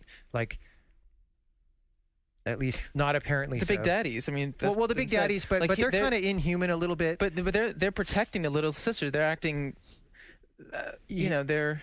Yeah, I don't want to. That's a whole other tangent that I don't want to go into. Okay. But there's even NPCs that like the first time you meet the guy and he makes you check your weapons at the door, and that's why you can't shoot him, because the game forced you not to shoot him, as opposed to like the Little Sisters when it gives you a choice, right? But so why does it give you a choice there and nowhere else? It's because they're little girls, maybe? Like, I don't know. Like, why is a little girl worth more than a random person? I think that's just something we've like. I mean, I was watching the BioShock bonus DVD where they were talking about some of the alternate designs for the Little Sister, and one was the alien things. Yeah, and like a dog that was like in a wheelchair and its back legs like dragging itself, and I don't know, these things that we've just like associated with feeling more empathy Totally. towards, and like, women and children first, and like all those sorts of things, where it's like it's entirely in the design of the little sister. If that were something else, you would question it. But then that comes back to, they from the making of BioShock stuff that I've read, which is, I wasn't there for making the whole game, which, like any multi-year game, was certainly a very long and complicated process. But they had these various ideas, right? And they were like, no, when we make it a little girl, it's easier to empathize, right? So that's another engineering kind of decision. Kind of like with WoW, how do we get people to keep playing our game? We've got to have this really long level curve and whatever. After engineering that kind of thing, after making that conclusion, like, hey, this is something we can do, I think you should step back and say, is this the right thing to do? Not only will it work, but what does this mean in the context of the game? And in terms of BioShock, it's just weird. It's just kind of some kind of very strange statement about humanity that I don't get. I think it's baby steps, though. I mean, you have to, especially in like the first-person shooter genre. It's like you have to have a setting where that setting where you just run around and shoot everything hostile. That's something that now people almost take for granted and yes, don't feel bad about. But it's like, I think even that decision of Little Sister at that moment, that is something meaningful for people, because that's not something you get from the rest of the genre. And I think they can really only appreciate that because it is in a setting that they're otherwise comfortable with. Well, I've heard that argument before too, like that we need to take small steps, and I'm not sure why. Because, for example, what is the biggest selling franchise on the PC of all time? The Sims, right? You don't have a gun in first person in The Sims. You walk some people around and they talk to other people. Like, it's not the case that you can't sell a game that's not about shooting everything in the game. It is the case that if you do that, you have a very safe audience that you could rely on, maybe. Right. But then you have to work really hard to please that audience, right? Because they really want the ante to be upped every year. And for example, maybe Dead Space isn't quite doing that this year, according to some people's opinion of it. But that got that far. but that's the game that developers are playing when they choose to do that. But there's like a whole world out there, and when we say we need to take baby steps, I don't agree, because the audience is out there. Nintendo proved it if The Sims didn't, right? They certainly didn't work very hard on their games, and yet they've got the biggest audience of everybody. I'm going to get assassinated for saying that, but it's true. Like, Wii Sports is not, like, from a craftsman standpoint, Wii Sports is very poorly created. Like, everything about it is like lackluster and just clumsy and weird. But it's good enough for the people who wanted to play that kind of game, and nobody else was making that game for them, And so it sold tons and tons and tons of copies.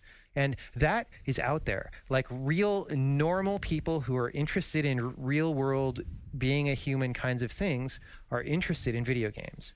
And I think the problem is that developers are just kind of scared to do anything than what they've been doing, not just from the big company money, recoup our investment standpoint, but just from the individual standpoint. I don't think the baby steps are actually necessary, because I know a lot of people in the game industry. They're really smart people. They're really creative people. They can do, if they put their mind to it and work hard, they can do a lot of really interesting things. They can do a lot of things that are a lot more interesting than what the games industry is putting out on average right now. So I think we are kind of stagnating a lot, and I'm not pointing fingers at anybody in specific or any particular game, but just like as an industry, we tend to stagnate until something happens and we go, oh, we can take that baby step. Oh, we can take that baby step. But like, I'm just waiting for some more people besides Nintendo, right?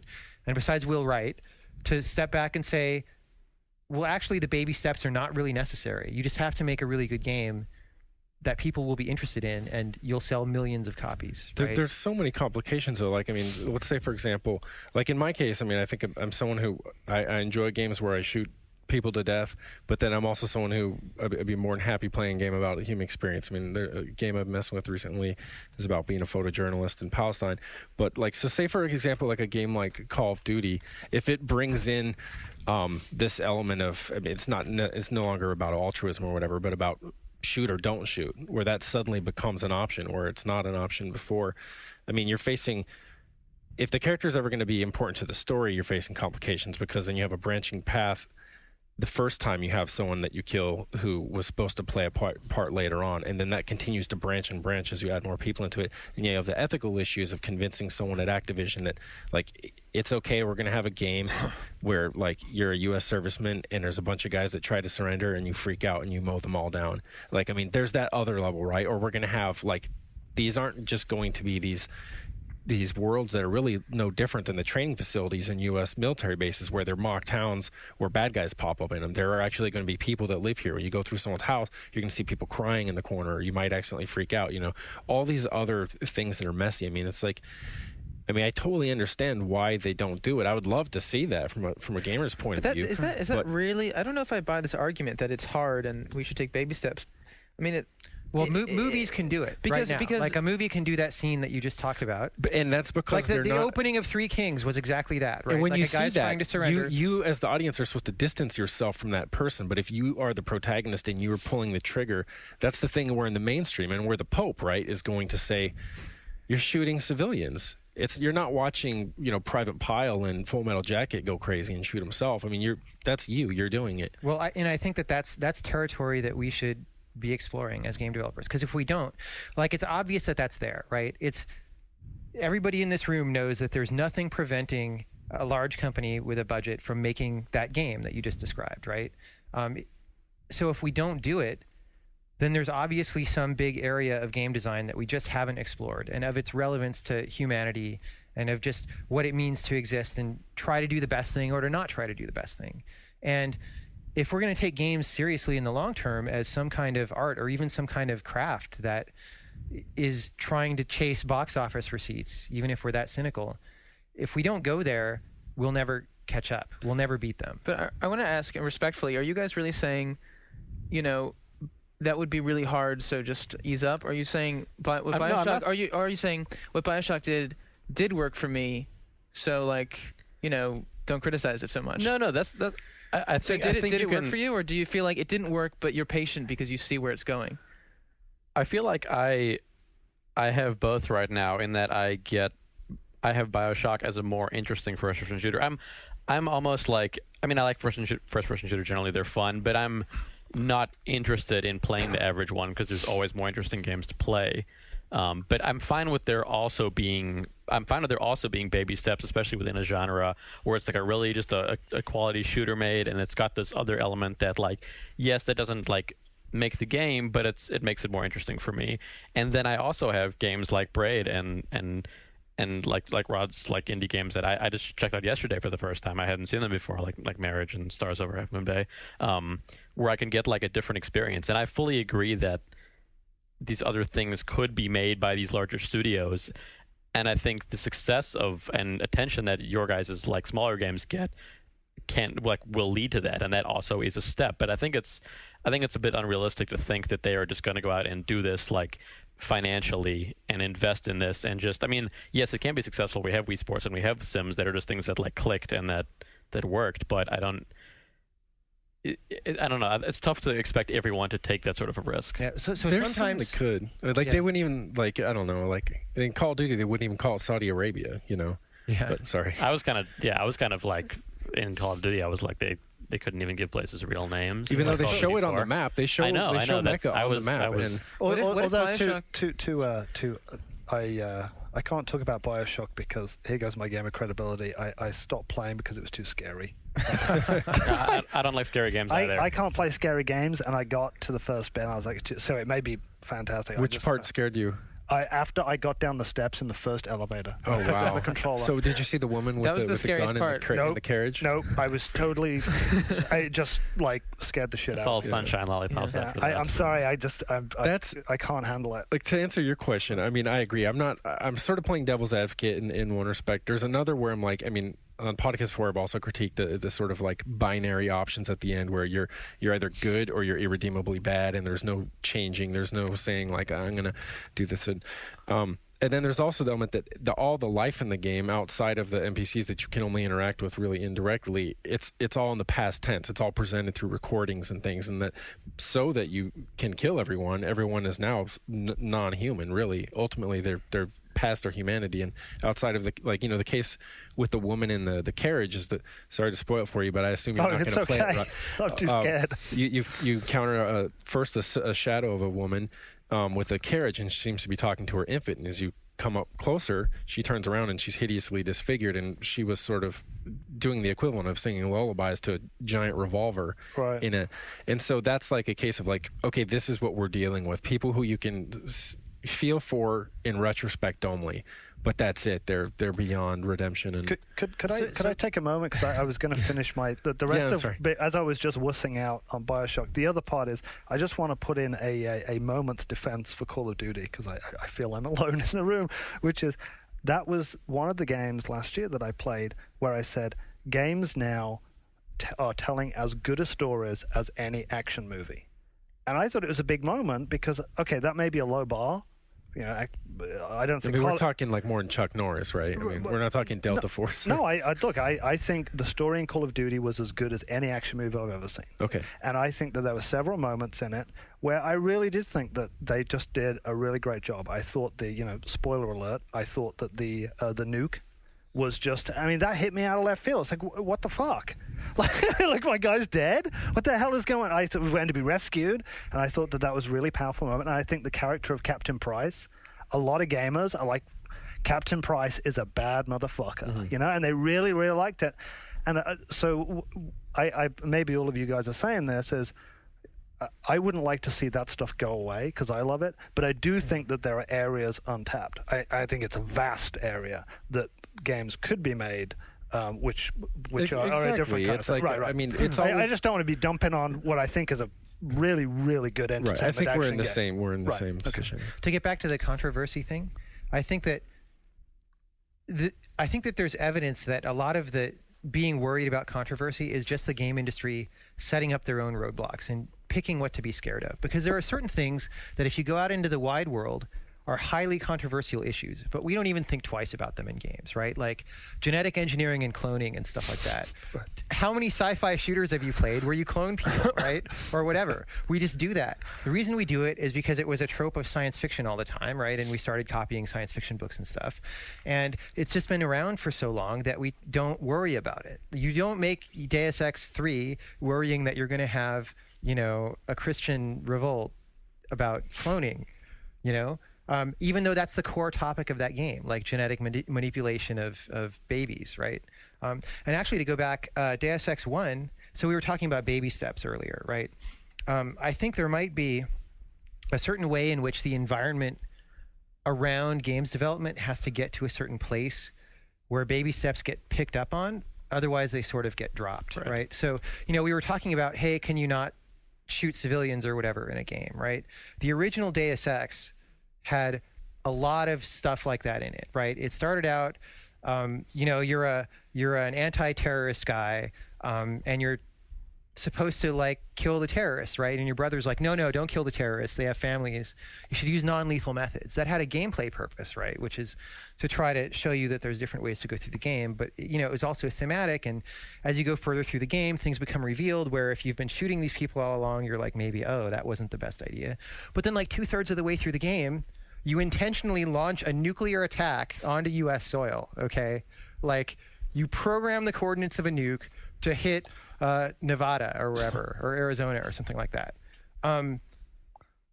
Which, if you, in this, from the same mindset of, can we do things, like, are these things that we're doing going to freak people out? That would freak people out. Like, if I said, I'm going to make a game about...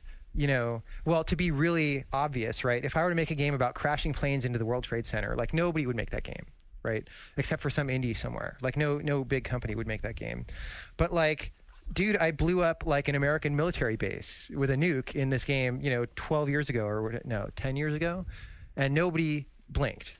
Like it was just okay. And maybe people are more aware of games now, but so it would be less okay, but... The context is always super important. Like, say, a Vietnam shooter came out right now. I'd imagine that it would probably be easier to get clearance from higher-ups to have civilians. I mean, we're not going to have like Mile High recreated in the game, but to have that then in like COD4, which is we're currently engaged, in 2 different parts of the world right now, and when it's that direct, just as an example of like a nuke going off, 10 years ago, somewhere in the country, as opposed to like imagery that immediately duplicates and brings to mind the World Trade Center events. I mean, I think the context is pretty important. They might get did you see the screenshots that came out today of Shell Shock Vietnam 2? They're making that now? Yeah, and it's like fighting against like zombies, basically. These people in the villages are zombies. So they're actual zombies, or these are just what I saw on the screenshot. No, it looks like it's like Resident Evil 5, where they're coming at you and their mouths are bloody, and they're coming down a dark corridor and you have a gun. Like, yeah, maybe the higher ups would approve civilians, but it's not going that way. Could I just because I'm a real. I guess I'm like the poster child for the industry insider as well, and I have to say that the higher ups are never the ones making these decisions. I mean, it really is the case where it's almost always driven by the team.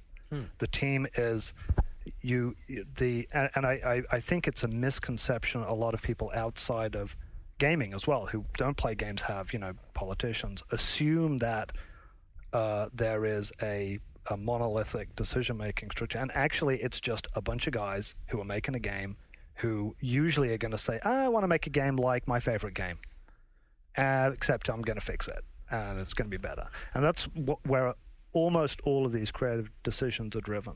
So it's certainly not that makes sense. Yeah, because in the case, I remember when I had a friend that was digging around on various websites for political contributions of various people in the game industry.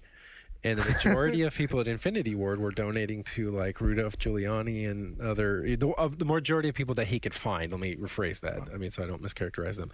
And if you're like, well, if that's the case, maybe I could see it. Maybe, and there's nothing, I'm not saying that that's a bad point of view or anything, but it's just that it's probably a point of view that's going to make you say, you know what, let's not risk representing our troops as engaging in insidious behavior or anything like this. We don't want to do that, as opposed to if someone who maybe Call of Duty, the SAS guys, they're like they interrogate that game. They'll kill fuckers to get things done, and it's one of those moments. I think there was a bit of moral ambivalence there, but there are some games where you're talking about Vietnam. I mean, I played an indie game recently that I would really encourage. Well, actually, it was last year. One of my favorites. It's by HPS Sims, and it's called Defending the Reich. And it is a PC game which is you can either control RAF Bomber Command or the Luftwaffe defending Germany, and it's a straight-up war game. And they, I'm sure these guys were not intending to make any big art. They're just war gamers who are like, hey, this is an interesting subject. But it is handled very with a very gentle touch, which is the imagery at the beginning is half pilots and bombers, half civilians, cities being bombed, and there is a game where I genuinely felt torn either side you play. I mean, there's no my family's British, but I couldn't help but think this is a really bad thing to be, because it's in acres demolished in each city. And on the other hand, okay, I'm playing the Luftwaffe, I'm defending the Third Reich. Well, that's not so good either. And it was one of those games where I was like, holy shit, that is really delicately done. It was not jingoistic in any kind of way. Mm-hmm. So I think that stuff happens out there. You should check it out. It's a good game. Yeah, I definitely will. Sorry, did I get off on a tangent? No, there's no tangent. That's what we're all about. Tangents. Yeah. I think it's fair to say that there's like some degree of like self-reflexivity in Braid, or that the game in its entirety isn't a game about games, but that in some respects it is about games. Rod, you mentioned the deconstruction of the Donkey Kong level, that was great. The Jumpman stuff. And other games, we talk about BioShock's doing something in a similar capacity. It has a commentary about game making. And then another game that's also been discussed in a great deal is, the Metal Gear Solid series. And that game is also concerned, with this meta aspect. And I'm sort of, attributing that to the fact that games as a medium is uniquely one that originated in the era of post-modernity, where this is the norm. And I just want to know if you guys think that that's a good or a bad thing, or if that even matters. That, like, say, as opposed to, like, you could have novels that this enormous history of the novel, and then you get postmodern novels like Calvino that you were talking about. We have books that are written about the act of writing books sometimes, whereas with games, it's like that's when games originated. Right in the height of that. Or is it a coincidence that all these games are? I've got a lot to say on that. Go for it. So yeah, no, I do. I think that. So my opinion is that games are uniquely qualified to address many important human issues, more so than other art forms. And listeners, my pretentious meter is going to go off the dial here, so go grab a beer. But to me, the greatest philosopher is Socrates, and the most important message that he sent throughout history was he didn't write anything. And why? It wasn't that he couldn't be bothered. It was he explicitly did not trust any kind of message that you didn't have a dialogue in. It was like there is something untrue about anything where I can't just probe it and say, but wait, I'm talking to you about this, and you get to respond. And when Plato had that problem of well, how am I going to talk about what Socrates said? This is a guy who famously said, the only thing that makes me wise is I know nothing, and he put it in a series of dialogues to try and dodge it. Whereas with games, we can do that by setting up an environment and allowing that dialogue to happen with interactivity. And I think that's why I feel that it's such an important art form. Is what other art form, apart from perhaps improvisational theater, where you're sat there and you can interact with the actor on a one-on-one, that you can have that level of the audience actually is a part of the dialogue, and it becomes something that is meaningful for both parties. So I really think that's our strength, and that's why I'm so obsessed with mechanics and interaction.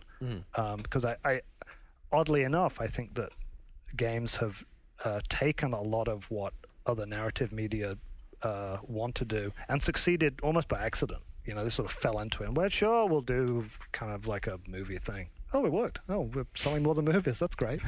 What else could we do? It's almost by accident. Right. So that's my pretentious center. Do you think then, Rod, that the dialogue has been meaningful, or is it? I mean, clearly in a early developmental state. Not clearly, but rather, is it? Well, I'm the wrong guy to ask, because my entire entertainment and apart from books is all about games. I mean, I don't really watch TV, and I really have no interest in many movies. It's not a genre I have much time for. So yeah, I think games are great.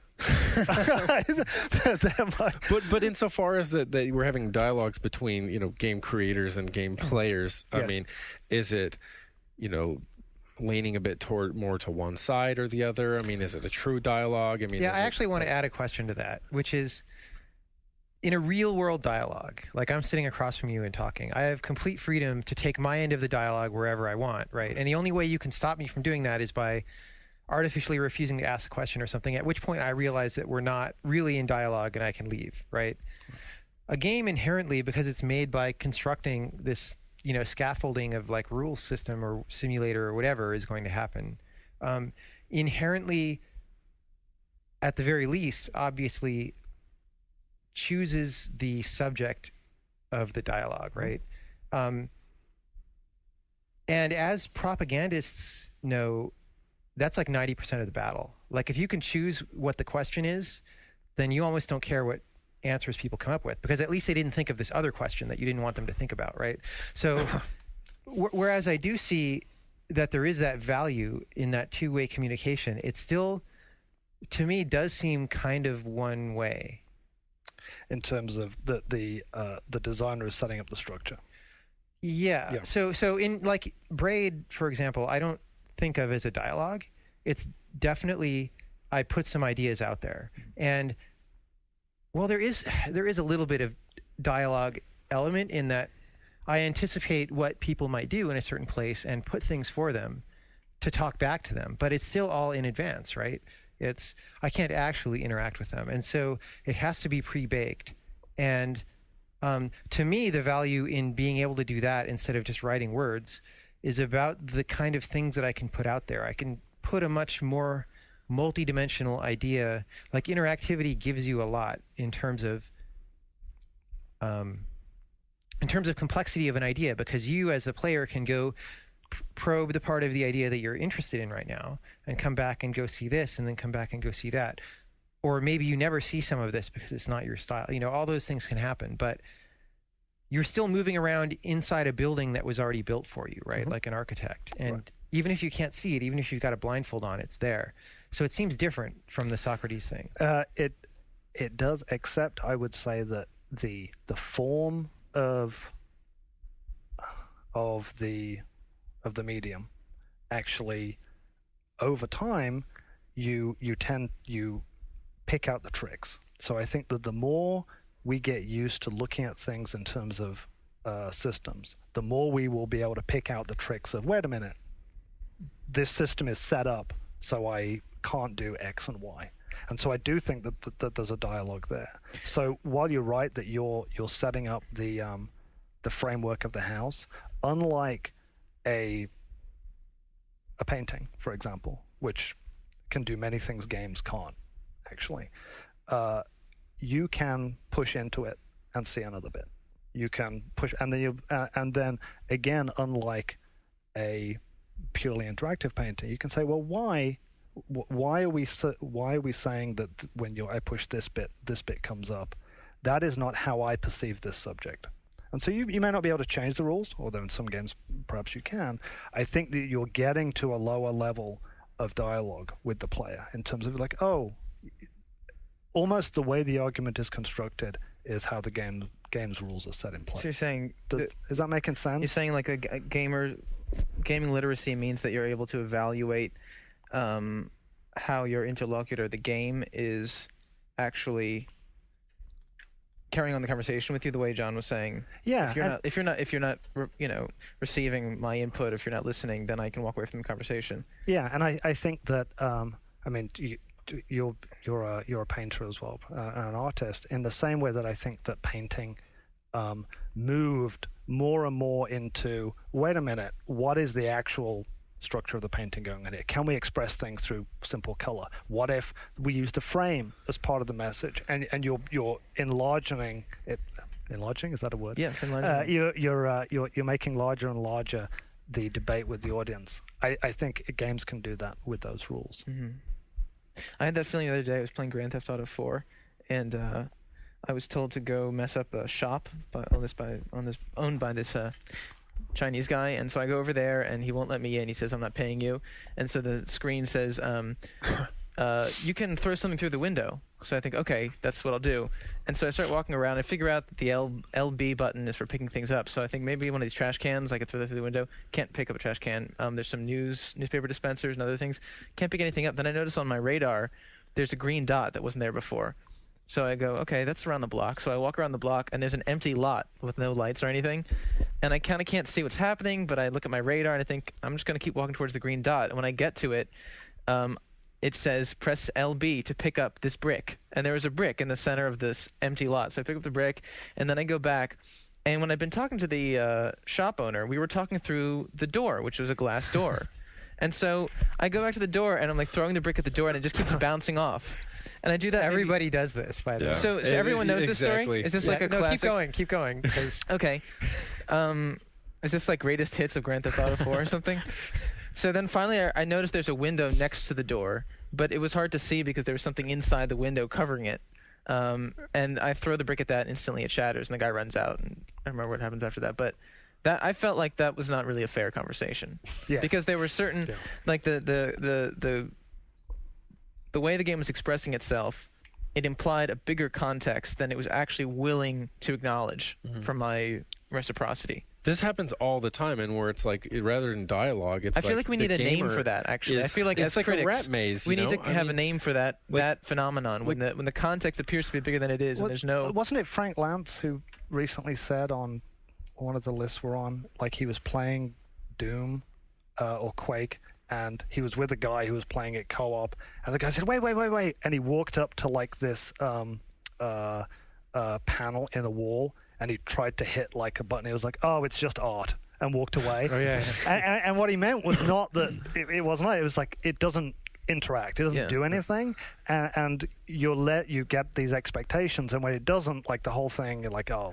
Over the course of like long-term gamers, I think end up internalizing all these, and like the experience of getting there, though, it's sad because depending on the games you're playing, it's like being a rat in a labyrinth and being electrocuted for, in your case, being electrocuted for doing things that were reasonable. If you had a bat and there's the window in front of you, well, that didn't work. If you had a gun, that didn't work. And this happens all the time in games where there's a little wall. I mean, it's the smallest breach of logic. But when you tell someone you can jump 15 feet high, and then suddenly there's like a 5-foot barrier that's preventing you from going somewhere. I mean, so what happens is, over time, you internalize these, and you get to the point where then you have a friend over and you're taking turns playing, and it's infuriating to watch that person play a game because if they haven't absorbed that, that's not a possible move. It's like someone taking a chess, rook or something and doing knight's moves. Just like you're wasting your time. Don't do that. And I mean, it's kind of sad that has to be there. It's like irregularities in verb conjugation or something. You just have to absorb it and learn. Yeah, exactly. Yeah. But if you're designing the system, why build it that way? It's disingenuous. Right. Where someone with the verb thing, someone might be at a loss to explain to their friend why it's not right. It's like, just trust me. That is not the way to get through that part of the level.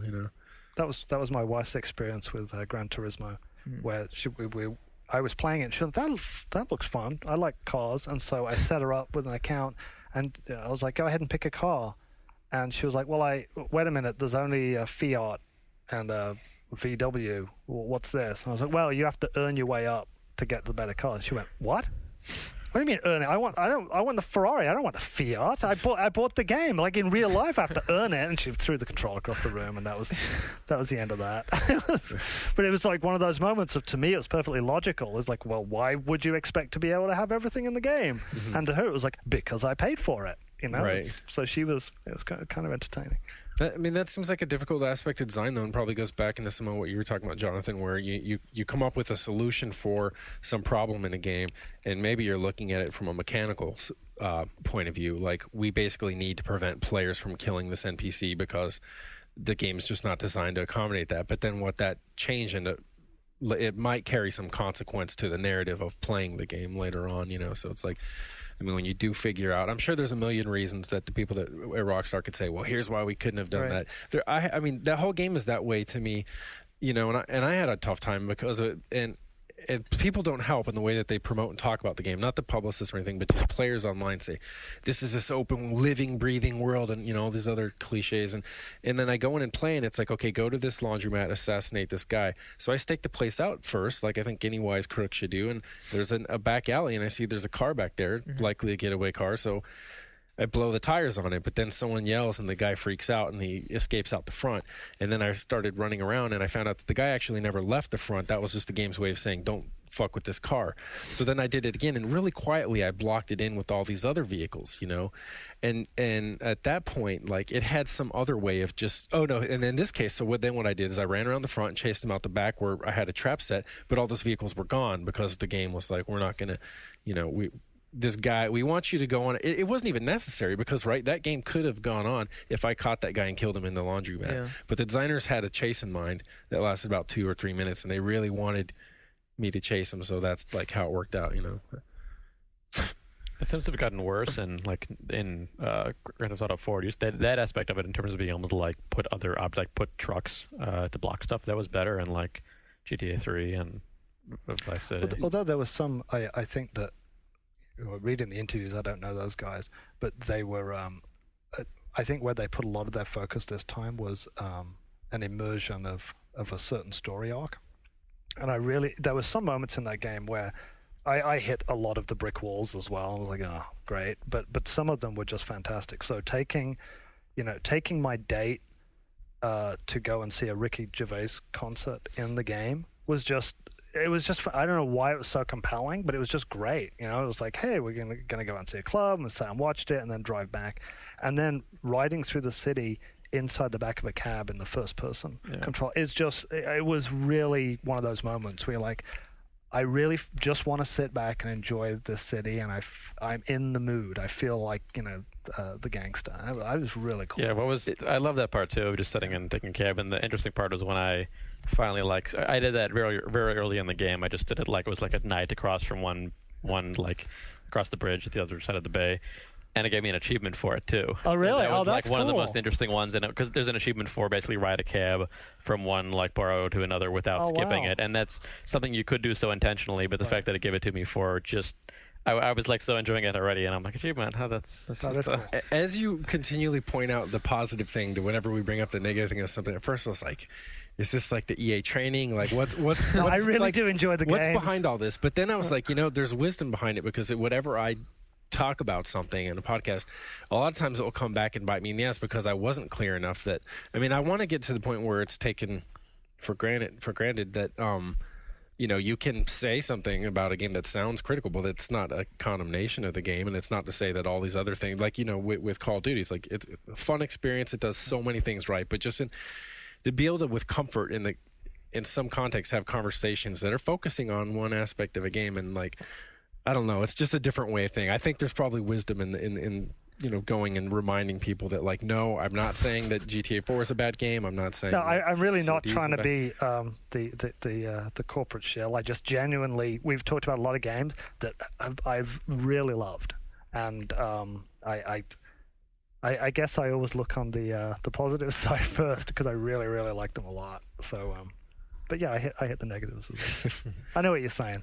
You should be able to have a critical discussion without. And I worry about that too on the part where in the instances where the people that make the games are listening, that they understand too that it's never because sometimes that'll come back to you and you're like, no I didn't. So you hate our game? Like, what? Where'd you get that from? I think it's a fantastic game.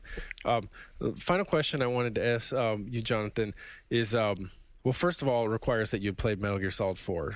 Have you? I have not. Okay, so there it goes. I have. You have. Okay, so I just wanted to see, like, I like that game too. That'll work for you. It goes with the whole. Although I've got the Stockholm syndrome with it. I started off with the first hour of cutscenes. I was like, this is just fucking bullshit. Right. I'm done. And then I started like, but I really do want to know if if he's going to date his mom. And, Have you played all the others? So is it? No, it's totally new for me.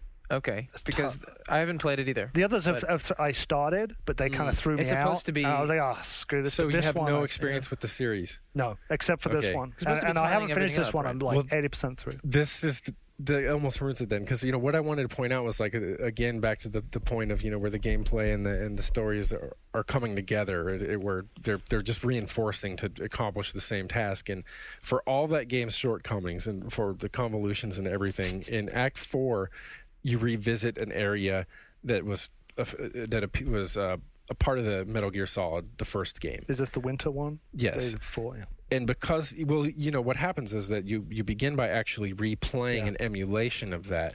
And when you have the experience with the game, I think it's different, because then what it's doing is it's about this. The story is about this guy aging and times changing and all these other things.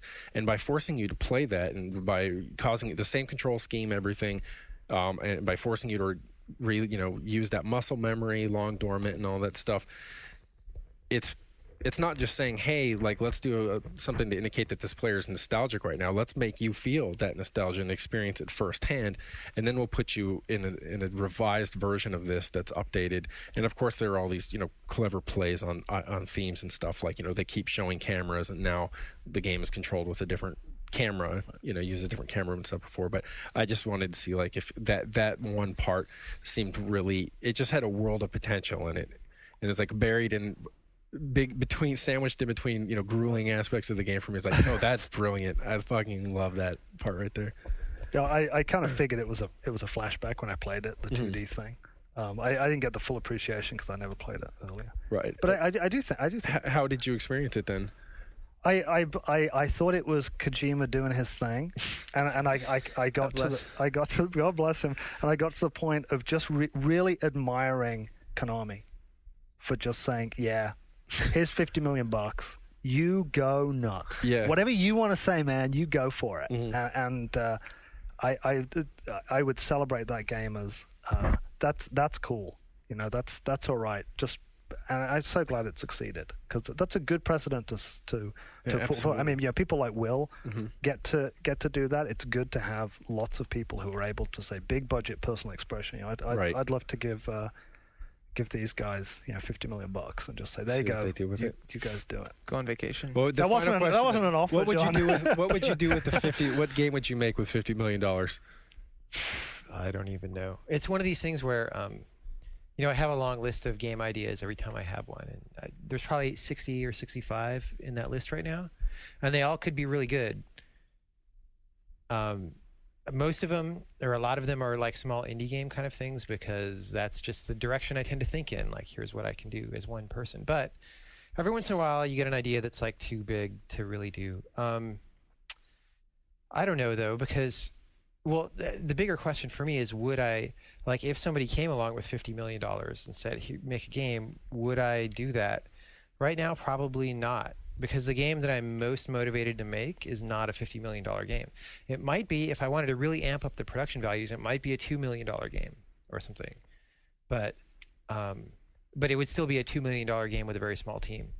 And that's just because I don't, like, by making a $50 million game, I think that I could make a game that a lot of people would want to play and that would make a lot of money maybe, but it's not what I want to make and not what I think is important to make, right? The things that I think are important to put into games are the same things that jeopardize their mass market sales value right now.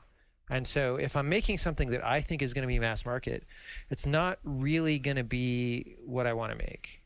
Is that really true? I mean, Braid's doing really well on Xbox Live. To my surprise, yes. But I couldn't have given someone a business plan with like Braid in it and said, you're going to recoup, 5x your investment. They'd say, get out of here, So, yeah, I do have ideas for games like that would take a lot of people and a lot of money, but they're not at the top of the list, and so I probably wouldn't make them right now.